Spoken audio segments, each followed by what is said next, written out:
Hello, my name is Hamza and I will be talking about the Colosseum for my photo description presentation for my CCT. Now, the ancient Roman Empire's architecture is among the most fascinating in history. More than 1 million people formerly lived in the city of Rome.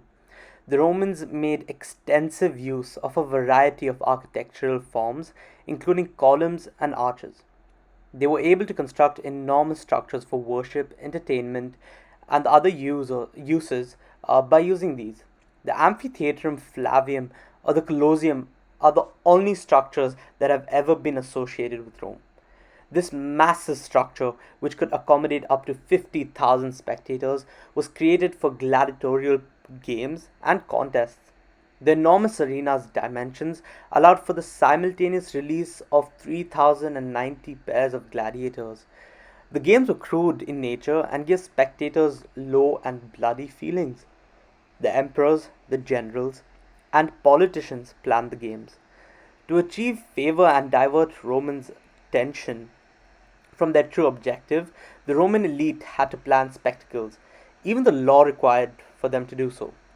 The construction of the Flavian Amphitheatre was completed with the forced assistance of 12,000 Jewish captives approximately.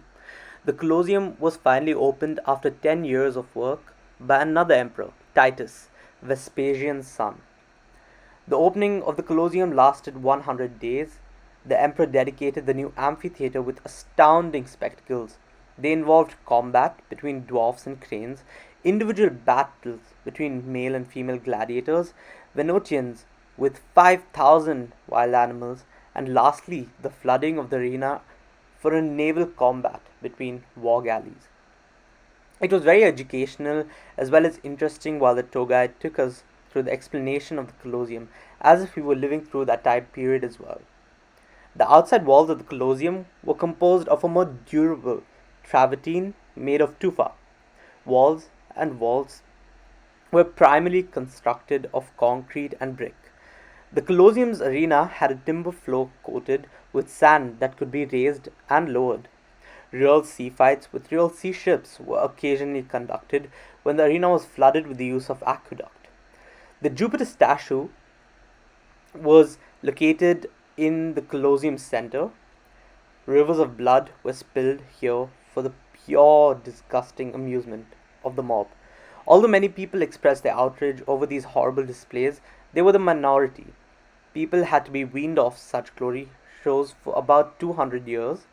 I suddenly understood that the Colosseum had never been accurately captured in photographs until I actually saw it in person. As I saw the stunning arches spread out before me, the heat of the sun appeared to vanish. Despite the fact that I was surrounded by a large group of people, it felt as though I was the only one witnessing it. As I entered, the air seemed to get crisper because I could now see how the magnificent Roman Empire architecture contrasted with the damage that is wreaking havoc on this monument, demonstrating how, despite the way it has been destroyed as a building due to earthquakes, it is still an amazing tourist destination that is viewed and enjoyed by many people over the world. The way it's depicted the rise and the fall of the Roman Empire made it a sight to behold. The murmurs of the throng blended with the sounds of the Colosseum history, including the audience's applause during the initial building's 100 days of activities and the site's collapse during the earthquake of 1349. I considered how many gladiators endured pain for the audience amusement as I turned to face the stands. It was incredible to observe the dedication and hard work that both slaves and artists put into creating this monument, which demonstrated both the craftsmanship of the former and the brutality of the latter. I had the impression that I was there when the Colosseum incident occurred as I thought about it. I saw mock naval combat between ships. The arena was filled with wild beasts and gladiators, each one of them. It was a place of bloodshed, but now a historic tale to be told to the future generations. The descriptions are good enough to give chills down our spines just trying to live that tormenting yet fascinating experience. Thank you.